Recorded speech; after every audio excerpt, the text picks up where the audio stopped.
I want to show you something. Written by Best Korea Forever. I didn't write this to entertain anyone. This is catharsis for me. This is something I've lived with a long time and only told a handful of people. I need to write it down to help me make sense of what happened. I always remember how cool and crisp the air was that October. There was always a gentle breeze up on the Sourland Mountains, despite the dense growth of trees. My childhood best friend, we'll call him Dave, lived on the top of the mountain range.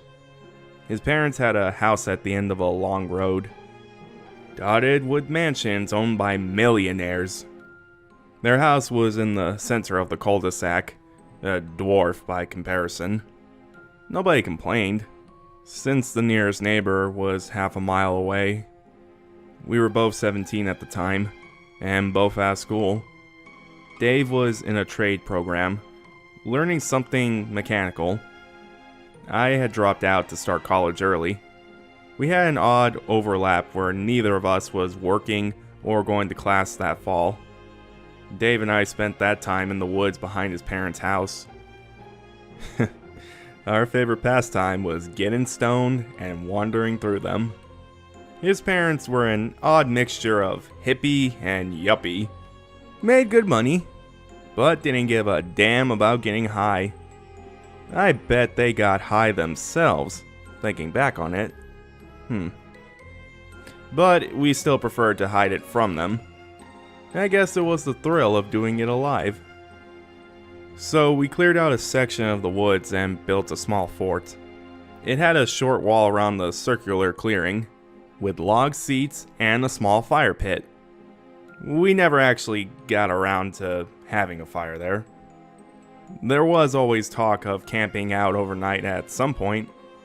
The wooded area behind his house was state land, and nobody went out there. Hunters tended to keep to the lower valley nearby, where the deer were more plentiful. In all the time we were out there, we never saw a soul. No hikers, hunters, or rangers. I can't recall a single time in all the time we hung out there where we stayed past dark. It was never anything we spoke about. We would make a decision to head back inside as it became twilight.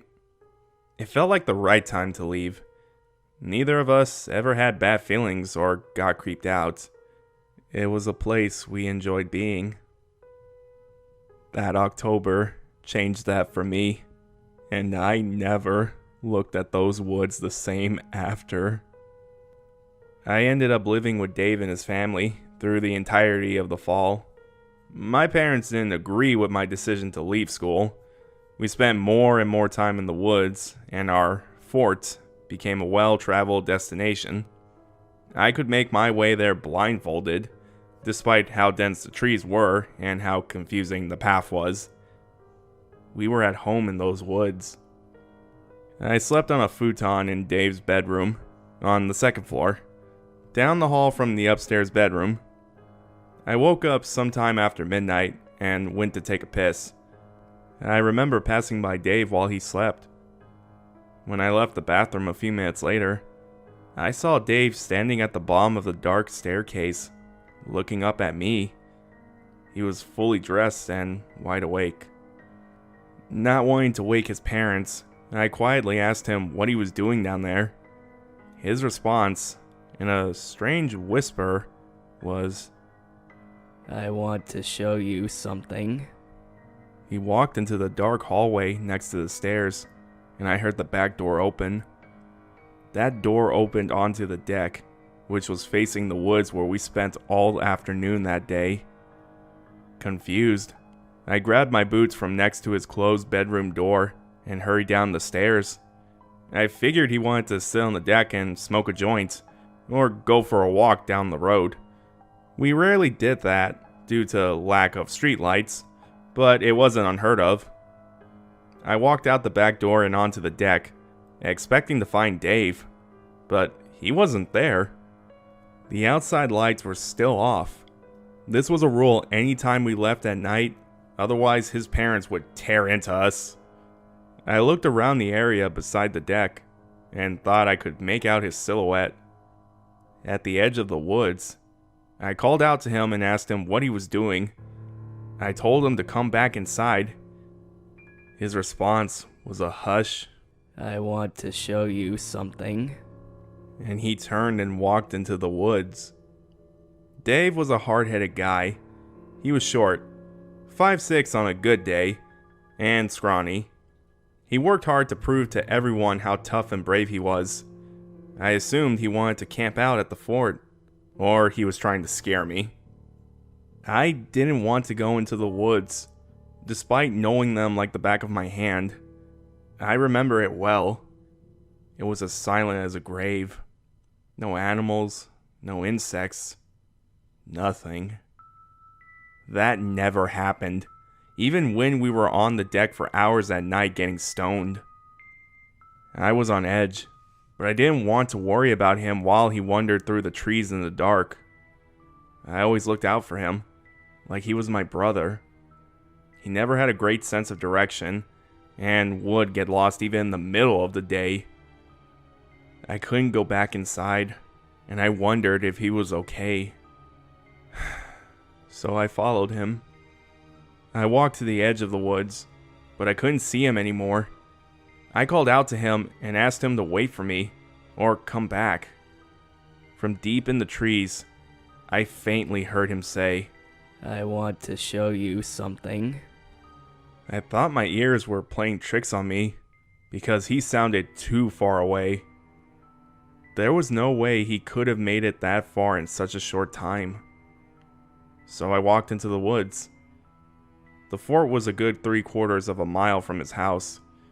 If I know the way as well as I think I did, I made it about halfway.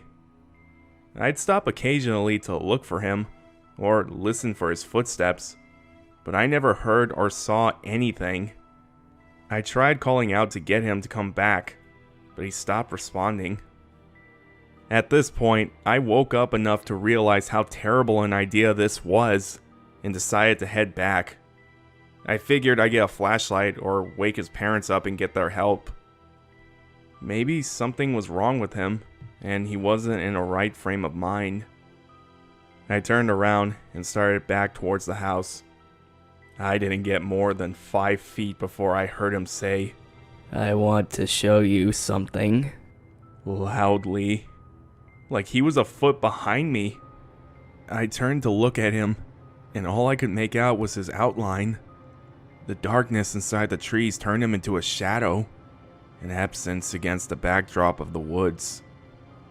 I walked backward the entire way out of there, never breaking eye contact. Every minute or two, I would hear him say, I want to show you something.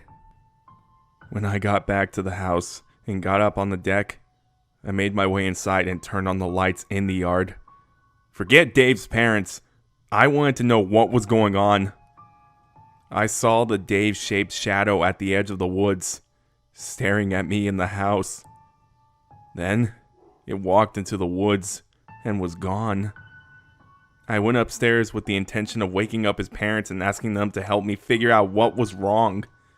I was seriously worried about his mental state at this point.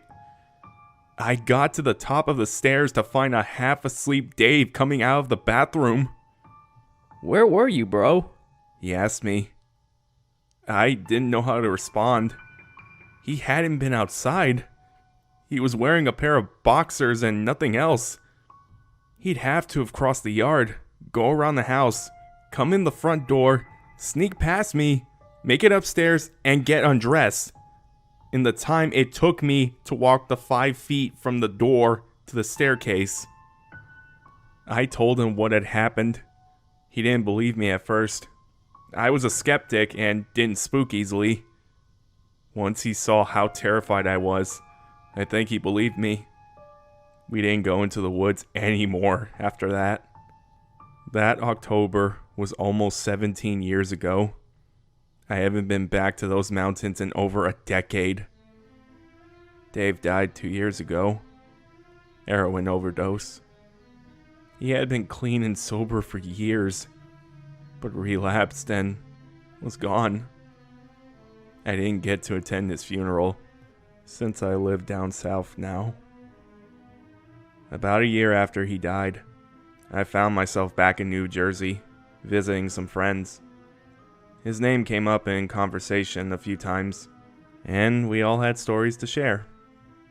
One of his ex-girlfriends asked me if it was true, the story about the night in the woods when I saw his doppelganger.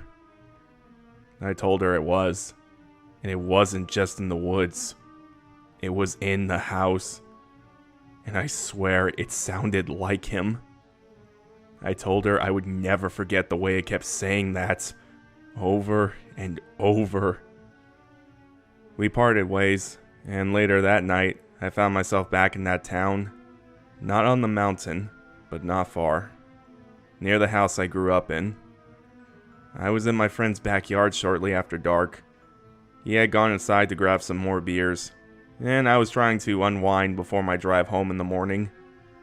The air was crisp and cool, and the sky was clear. You could see every star. It was a great night. Quiet and relaxing. Incredibly quiet. No insects. No animals. Nothing. Behind me, in the woods, I heard someone whisper. A familiar voice that said, I want to show you something. I haven't gone back to New Jersey since.